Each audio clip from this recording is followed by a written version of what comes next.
음부의 권세를 이기고 주님께서 세우시는 그런 생명력 있는 교회는 어떤 교회일까요? 오늘 마태복음 16장에서 우리 같이 세 가지로 살펴보기를 원합니다. 음부의 권세를 이기는 승리의 교회는 어떤 교회인가? 첫 번째, 바른 신앙 고백이 있는 교회입니다. 바른 신앙 고백이 있어야 합니다. 우리 18절을 함께 읽어보도록 하겠습니다. 또 내가 내게 이르노니 너는 베드로라. 내가 이 반석 위에 내 교회를 세우리니 음부의 권세가 이기지 못하리라. 주님께서 이 반석 위의 교회를, 내 교회를 세우겠다고 말씀하셨는데 이 반석은 무엇일까요? 베드로 위에 세운다는 건 아니죠. 베드로는 사실 예수님 세 번 부인하고 저주하고 십자가에서 도망가고 말구의 길을 자르고 오늘 본문에는 예수님을 꾸짖기까지 해요. 이렇게 왔다 갔다 하는 사람 위에 교회를 세우면 교회가 왔다 갔다 하겠죠. 오늘 본문을 헬라어 원어로 보면요, 베드로는 작은 돌이에요, 뜻이. 근데 이 반석은 큰 움직이지 않는 돌을 의미합니다. 반석을 의미해요. 베드로처럼 흔들리고 작고 보잘것없는 조약돌이라 할지라도 예수님이 누군가 하는 것을 바로 알고 바로 믿고 바른 신앙 고백을 드릴 때 이 신앙 고백이 반석이 된다는 거예요. 이 신앙 고백 위에 주님은 자신의 교회를 세우시겠다고 말씀하는 것입니다. 그래서 예수님이 누구냐 하는 것으로부터 오늘 본문이 출발해요. 그 예수님이 누구냐 하는 것을 바로 알고 믿고 바로 고백하는 것, 이것이 주님께서 교회를 세우시는 반석이 기초가 된다는 것입니다. 13절부터 제가 읽어보겠습니다. 사람이 인자를 누구라 하느냐? 15절, 너희는 나를 누구라 하느냐? 주님의 존재에 어떤 반응을 보이느냐, 어떤 고백을 하느냐가 참된 하나님의 교회가 될 수 있고 아니면 친목단체로 바뀔 수도 있다는 말씀을 하는 것입니다. 16절입니다. 시몬 베드로가 가로되 주는 그리스도시요 살아계신 하나님의 아들이시나이다. 17절, 내가 복이 있도다. 이를 내게 알리게 한 이는 혈육이 아니요 하늘에 계신 내 아버지시니라. 18절, 이 반석 위에 내 교회를 세우리니 음부의 권세가 이기지 못하리라. 예수님이 누구시냐를 바로 아는 그 믿음, 그 신앙, 그 고백, 이것이 반석이 된다는 것입니다. 여러분, 반석은 움직이지 않아요. 이 믿음, 이 신앙, 이 고백이 죽을 때까지 흔들리지 않을 때 하나님은 그 사람을 통해서 하나님의 교회를 세우시겠다고 말씀하고 있는 것입니다. 여러분, 건물이 높이 올라갈수록 기초가 굉장히 든든해야 합니다. 2층짜리 빌딩하고 50층짜리 빌딩하고는 기초가 달라요. 주님께서 교회를 더 든든하게 세우고 큰 사역을 하는 교회로 세우기 위해서는요, 밑으로 내려가는 이 기초, 이 뿌리가 굉장히 든든해야 돼요. 그 기초는 뭐냐면요, 예수 그리스도를 누구로 알고 있느냐, 누구로 믿고 있느냐, 바로 이 바른 신앙 고백이라는 거예요. 우리 교회가 성숙한 교회, 성장하는 교회, 능력 있는, 생명 있는 교회가 되기 위해서는요, 예수님이 누군가를 분명하게 알고 있어야 돼요. 바르게 믿고 바르게 신앙 고백을 할 수 있어야 합니다. 성도님들이 예수님에 대해서 바르게 알고 있지 못하다면, 그 기초가 없다면 교회는 세워지지 않아요, 절대로. 베드로가 고백한 것은 딱 두 가지입니다. 주는 그리스도시요 살아계신 하나님의 아들입니다. 두 가지예요. 그리스도는 메시아라는 뜻입니다. 구원자라는 뜻이에요. 구약에서부터 예언한 그 구원자라는 뜻입니다. 그런데 정관사가 앞에 붙어 있어요. 더 메사야가 되는 거예요. 그렇다면 뭐예요? 유일한 한 분의 구원자라는 뜻입니다. 이 신앙 고백을 할 수 있어야 돼요. 구원자는 여러 명이 아니에요. 예수 그리스도만이 온 인류의 죄를 사하시고 그 죄에서 우리를 구원하실 유일한 구원자라는 것을 바로 알고 바로 믿고 바로 고백하는 것이 교회라는 것입니다. 두 번째는 살아계신 하나님의 아들이, 이거는 신성을 얘기하는 것이거든요. 이 두 가지를 말한다면 예수님은 유일한 인류의 구원자 되시고 당신은 하나님이십니다. 이 고백을 드리는 거예요. 여러분, 예수님 물어보셨어요. 너희는 나를 누구라 하느냐? 우리도 베드로처럼 그 두 가지 사실을 정확하게 믿고 고백할 수 있어야 그게 교회가 된다는 것입니다. 예수님께서 이 고백을 들으시고 한 단계 더 나아가세요. 21절을 보시면 이때로부터 예수께서 자기가 예루살렘에 올라가 장로들과 대제사장과 서기관들에게 많은 고난을 받고 죽임을 당하고 제3일에 살아나야 하는 것을 제자들에게 비로소 가르치시니, 그 다음 구절에는 예수님의 죽음과 부활을 가리키셔요. 이게 신앙의 기초예요. 예수님의 유일한 구원자 되심과 그분의 하나님 되심, 그분의 죽으심, 그분의 부활, 이것이 교회의 기초가 되어서 교회를 세우는 믿음이 된다는 것이에요. 근데 오늘날 교회의 문제가 뭐냐면요, 우리가 고백해야 될 신앙 고백이 무언지를 몰라요, 성도님들이. 이게 가장 큰 문제예요.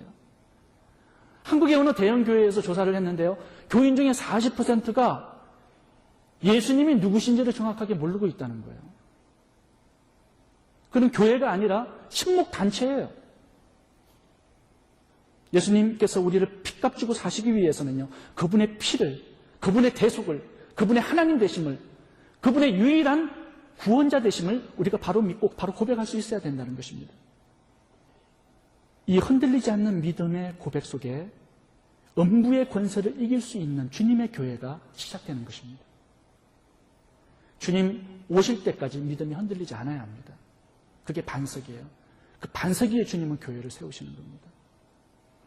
17절을 우리 한번 같이 보도록 하겠습니다. 바요나 시몬아, 내가 복이 있도다. 가장 큰 복이 뭐예요? 하나님께서 우리 인간에게 주기를 원하는 가장 큰 복은 뭔지 아세요? 예수님이 누구냐 하는 것을 정확하게 아는 지식이에요.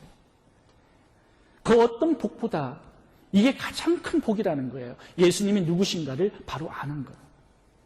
그래서 바른 신앙 고백을 드릴 수 있는 것. 그것에 우리의 모든 죄와 허물을 사함받는 용서의 비결이 담겨 있어요. 우리가 하나님으로부터 의인이라 칭함을 받는 비결이 여기에 담겨 있어요.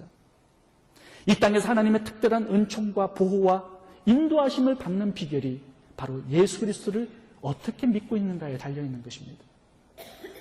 하나님의 자녀가 되고 그리스도의 신부가 되고 성령의 전이 되는 이 축복을 받는 비결이 바로 예수 그리스도를 누구로 알고 믿고 신앙 고백을 하느냐에 달려있는 것입니다. 여러분, 이것이 얼마나 큰 축복이고 은혜입니까? 이 세상에서 이보다 더 큰 축복이 어디에 있겠습니까? 이것을 바로 깨달았던 사도 바울은 빌립보서 3장 8절에 이렇게 말씀합니다. 그리스도를 아는 지식이 고상함을 인하여 모든 것을 해로 여기고 또한 그를 위하여 모든 것을 배설물로 여겼다 말씀합니다. 로마서 10장 9절입니다. 내가 만일 내 입으로 예수를 주로 시인하며 또 하나님께서 그를 죽은 자 가운데서 살리신 것을 내 마음에 믿으면 구원을 얻으리니. 구원이 예수를 어떻게 믿고 어떻게 시인하는가에, 고백하는가에 달려 있습니다. 10장 10절입니다. 사람이 마음으로 믿어 의에 이르고 입으로 시인하여 구원에 이르느니라.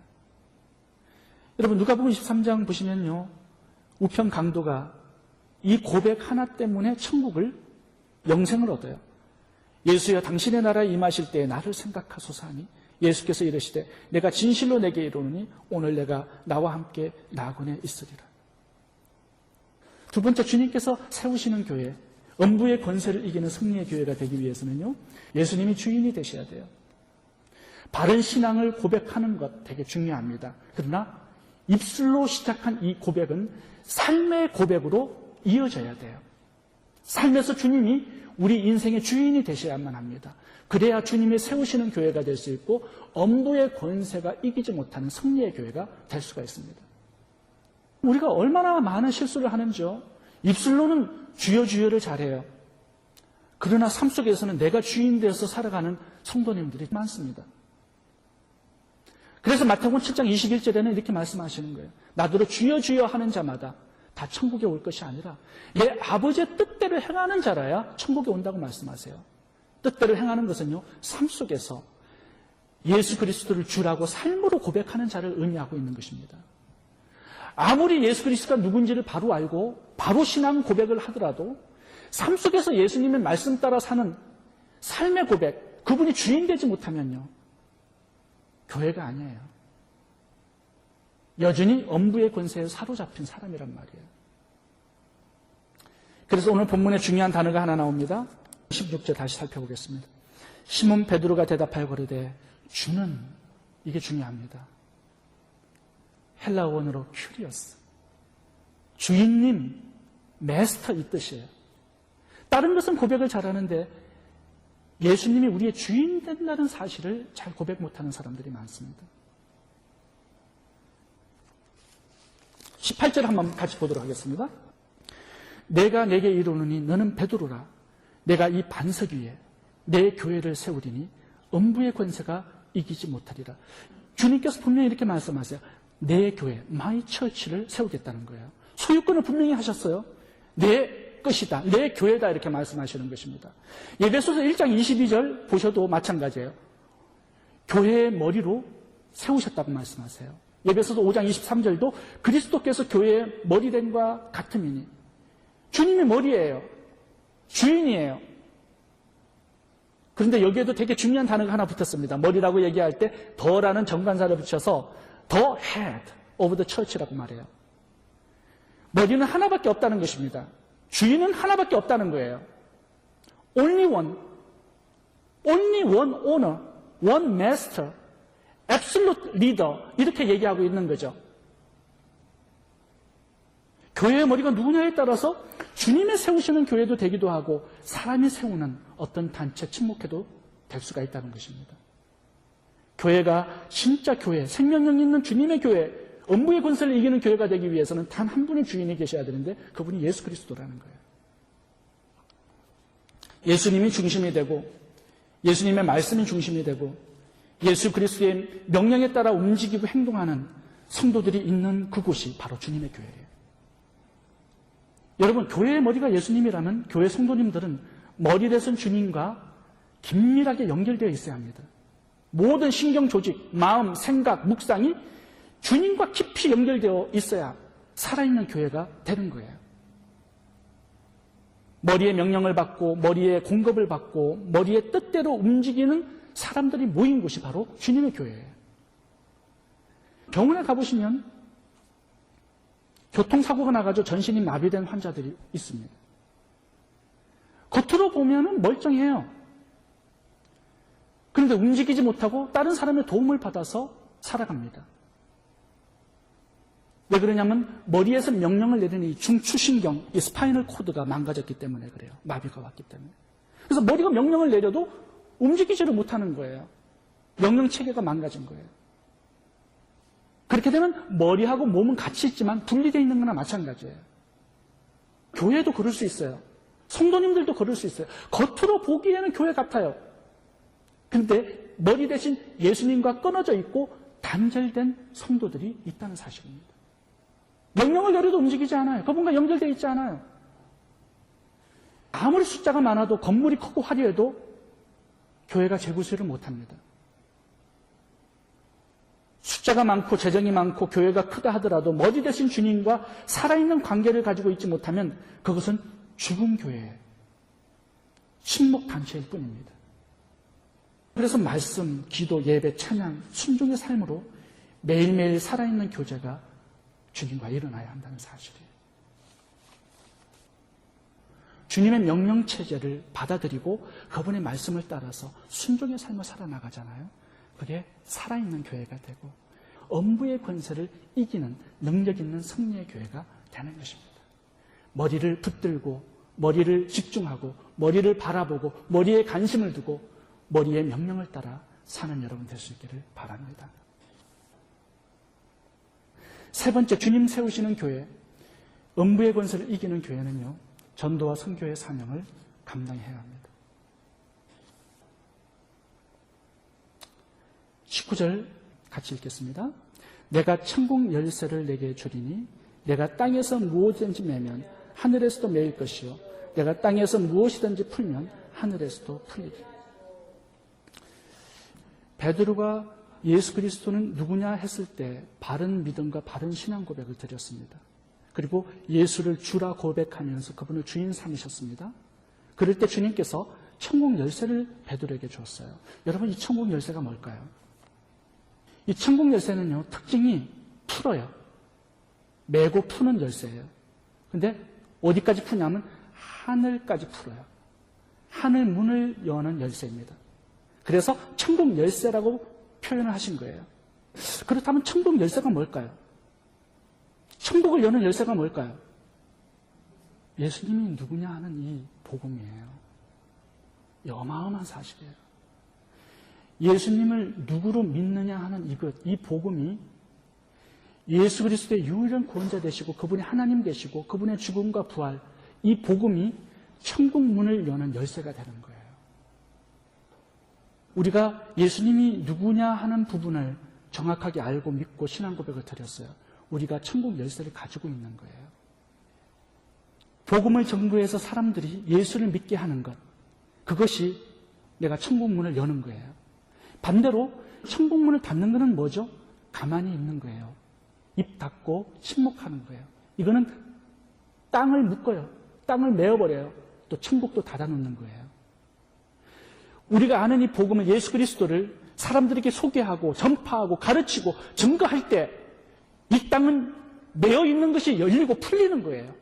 닫혀있는 천국은 열리는 거예요. 이 어마어마한 사명과 특권을 우리 교회에다가 하나님께서 주셨습니다. 이 복음을 전파하는 이 엄청난 영광을 우리들에게 주신 거예요.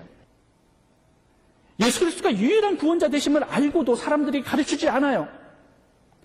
내가 그 사람의 천국문을 닫고 있는 것입니다. 복음을 전가할 때 천국문을 여는 거예요. 이 열쇠를 활용하라고 말씀하시는 거죠.